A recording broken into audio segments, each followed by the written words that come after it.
जरा सोचिए एक ऐसी नदी के बारे में जिसे गंगा से भी पुराना कहा गया, एक ऐसी धारा जिसके किनारे एक पूरी सभ्यता ने जन्म लिया, और एक ऐसा रहस्य जिसने आज के विज्ञान को भी सोचने पर मजबूर कर दिया। आज हम भारत की उसी खोई हुई नदी सरस्वती की कहानी को परत दर परत समझने की कोशिश करेंगे। देखिए, ये सिर्फ पानी के एक बहाव की कहानी नहीं है, ये उस नींव की कहानी है जिस पर हमारे इतिहास का एक बहुत बड़ा हिस्सा टिका हुआ है। एक ऐसी जीवन देने वाली धारा जो हजारों सालों के लिए मानो रेत की चादर के नीचे कहीं गुम हो गई। सदियों तक पूरी दुनिया इसे सिर्फ एक पौराणिक कथा, एक मिथ मानती रही। पर सवाल तो मन में आता है, क्या इतनी विशाल नदी जिसका इतना जिक्र हो, वो सिर्फ कल्पना हो सकती थी या फिर सच कुछ और ही था? चलिए इसी गुत्थी को सुलझाने की कोशिश करते हैं। तो शुरुआत कहां से करें? सबसे पहले चलते हैं इस कहानी की जड़ों तक, हमारे पहले खंड में, पौराणिक कथाओं की नदी, क्योंकि इसका जिक्र हमारे सबसे पुराने ग्रंथों में बहुत ही गहराई से मिलता है। और यहाँ एक बहुत ही हैरान करने वाली बात सामने आती है। ऋग्वेद, जो दुनिया के सबसे प्राचीन ग्रंथों में से एक है, उसमें सरस्वती का नाम एक या दो बार नहीं बल्कि पूरे 60 बार आया है। ये उस दौर की किसी भी दूसरी नदी से कहीं ज्यादा है, जो बताता है कि ये कितनी ज्यादा महत्वपूर्ण रही होगी। और ग्रंथों में इसे सिर्फ एक नदी नहीं बताया गया, इसे 7 नदियों की मां कहा गया, सबसे विशाल नदी का दर्जा दिया गया, और यहां तक कि ज्ञान की देवी भी माना गया। मतलब साफ है, ये सिर्फ पानी का बहाव नहीं थी, ये एक पूरी सभ्यता की जीवन रेखा थी। तो ये तो हुई ग्रंथों की बात, लेकिन अब आते हैं जमीन पर कहानी के दूसरे हिस्से में, रेगिस्तान की सभ्यता की पहेली।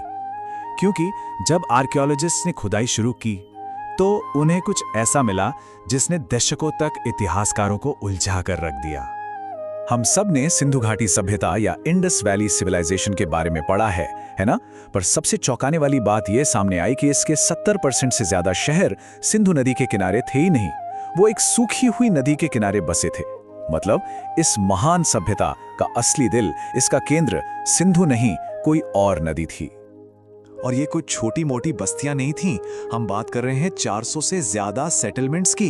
राखी गढ़ी जैसे बड़े बड़े शहर, उस जमाने में एडवांस ड्रेनेज सिस्टम, बड़े बड़े अन्न के भंडार, ये सब सबूत थे कि यहाँ एक बहुत ही विकसित शहरी कल्चर मौजूद था। तो अब सबसे बड़ा सवाल खड़ा हो गया, एक रेगिस्तान के बीचों बीच इतनी बड़ी, इतनी एडवांस्ड सिविलाइजेशन आखिर जिंदा कैसे थी? पानी कहां से आ रहा था? ये रहस्य और भी गहरा होता जा रहा था। और बस यहीं कहानी एक ऐसा मोड़ लेती है जो सब कुछ बदल देता है, और ये हमें ले जाता है हमारे तीसरे खंड पर। विज्ञान ने खोज निकाली भूतिया नदी। जब जमीन के राज जमीन पर नहीं खुल पाए तो विज्ञान ने ऊपर देखा, आसमान की तरफ। देखिए, सालों साल इतिहासकार और पुरातत्वविद इस गुत्थी को सुलझाने में लगे रहे, लेकिन कोई ठोस सबूत वो मिल ही नहीं रहा था।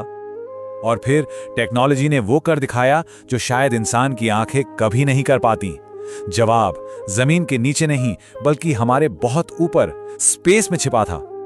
ये बात है 1990 के दशक की। इसरो ने अपनी सैटेलाइट से थार रेगिस्तान को स्कैन किया, और जो नतीजे आए वो हैरान करने वाले थे।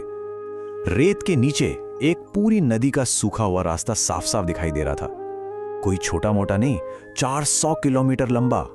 और यह रास्ता हरियाणा से शुरू होकर राजस्थान और गुजरात तक जाता था। और सबसे बड़ी बात, यह रूट बिल्कुल वही था जिसका जिक्र हजारों साल पुराने ग्रंथों में था। यह वो यूरेका मोमेंट था।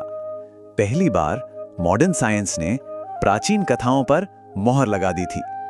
यह कोई मिथक नहीं था, यह एक भूली हुई हकीकत थी। उस रेगिस्तान के नीचे वाकई एक महान नदी सो रही थी। अच्छा, तो ये तो साफ हो गया कि नदी थी, पर फिर अगला सवाल ये कि इतनी विशाल नदी आखिर गायब कैसे हो गई? और ये हमें लाता है हमारे चौथे खंड पर। इसका जवाब छिपा है प्रकृति की उन जबरदस्त ताकतों में जो महाद्वीपों को भी हिला सकती हैं।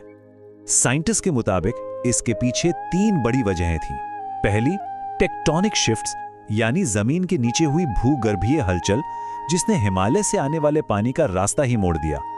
दूसरी वजह, क्लाइमेट चेंज, उस दौर में मॉनसून बहुत कमजोर पड़ गया।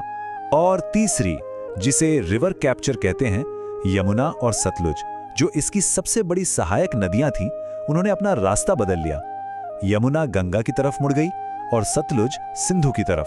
अब बेचारी सरस्वती अकेली रह गई और धीरे धीरे सूख गई। लेकिन क्या कहानी यहीं खत्म हो जाती है? जी नहीं, बिल्कुल नहीं। और ये हमें हमारे आखिरी और सबसे दिलचस्प खंड पर ले आता है, नदी का पुनर्जन्म। जो नदी जमीन के ऊपर खत्म हो गई थी, उसने जिंदा रहने का एक नया रास्ता ढूंढ निकाला था। जब हरियाणा और राजस्थान में गहरे बोरवेल खोदे गए तो वैज्ञानिकों को जमीन से लगभग 60 से 120 मीटर नीचे बहता हुआ मीठा पानी मिला। पर सबसे कमाल की बात थी इस पानी की उम्र। जब इसे जांचा गया तो पता चला कि ये पानी 8000 से 10,000 साल पुराना है। मतलब नदी आज भी जिंदा है, बस वो हमारी नजरों से दूर जमीन के नीचे बह रही है। तो सोचिए, हजारों साल पहले जो बात ग्रंथों में लिखी गई थी, आज सैटेलाइट इमेजरी और भूजल विज्ञान उसी कहानी को कंफर्म कर रहे हैं। जो कभी मिथक था, वो आज विज्ञान बन चुका है। आज वैज्ञानिक समुदाय में इस बात पर ज्यादातर लोग सहमत हैं कि हाँ, सरस्वती नदी सच में थी। हाँ, हड़प्पा सभ्यता को इसी ने जीवन दिया। और हाँ, ये प्राकृतिक वजहों से ही सूखी। और अब इस खोई हुई नदी को फिर से जिंदा करने की कोशिशें हो रही हैं। और भारत इसमें अकेला नहीं है। पूरी दुनिया में ऐसे बड़े बड़े प्रोजेक्ट्स चल रहे हैं, जैसे चीन में येलो रिवर पर या यूरोप में राइन नदी को बचाने के लिए। सरस्वती पुनरुद्धार परियोजना के तहत उन्हीं पुराने सूखे हुए रास्तों को फिर से पानी से भरने का काम शुरू हो चुका है। जो कल की एक पौराणिक कथा थी, वो आज की एक बहुत बड़ी इंजीनियरिंग परियोजना बन गई है।